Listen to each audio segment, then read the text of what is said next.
গোয়েন্দাদের সমন্বয় জরুরি বলেন প্রধানমন্ত্রী। মার্কিন সংবাদ স্টিভেন সটলফের শিরোচ্ছেদ করেছেন ইসলামিক স্টেট। এবার টেনিসে দুই পরাশক্তির গ্র্যান্ড মারারি নোভাক জোকোভিচ মুখোমুখি। আসসালামু আলাইকুম।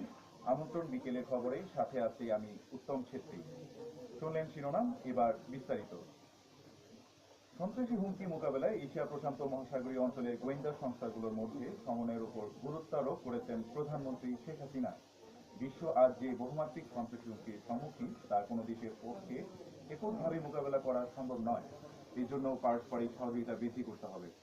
ঢাকায় এশীয় প্রশান্ত মহাসাগরীয় অঞ্চলে গোয়েন্দা প্রধানদের সপ্তম সম্মেলন এপিআইসিসির উদ্বোধনকালে এই কথা বলেন প্রধানমন্ত্রী। রিপোর্ট মাহমুদ হাসানের। আন্তর্জাতিক। জঙ্গি গোষ্ঠী ইসলামিক স্টেট তাদের হাতে বন্দি মার্কিন সাংবাদিক স্টিভেন সটলফের শিরোচ্ছেদ করে তার ভিডিও ইন্টারনেটে পোস্ট করেছেন। মার্কিন পররাষ্ট্রমন্ত্রী জন কেরি এই বীভৎস হত্যাকাণ্ডে গভীর ক্ষোভ এবং ঘৃণা প্রকাশ করেছেন।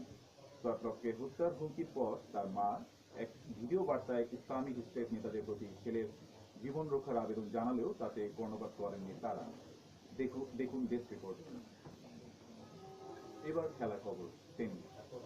বর্তমানে টেনিস দুনিয়ার সবচেয়ে আকর্ষণীয় লড়াইগুলোর একটি নোভাক জোকোভিচ এন্ড্রি মারের দ্বৈরথ। বছরের শেষে গ্র্যান্ড স্ল্যামের চতুর্থ রাউন্ডে শীর্ষ বাছাই জোকোভিচ 6-1, 7-5, 6-4 গেমে হারিয়েছে ক্রিসকে। অন্যদিকে মারে 7-5, 7-5, 6-4 গেমে হারিয়েছে উইলফ্রেডকে।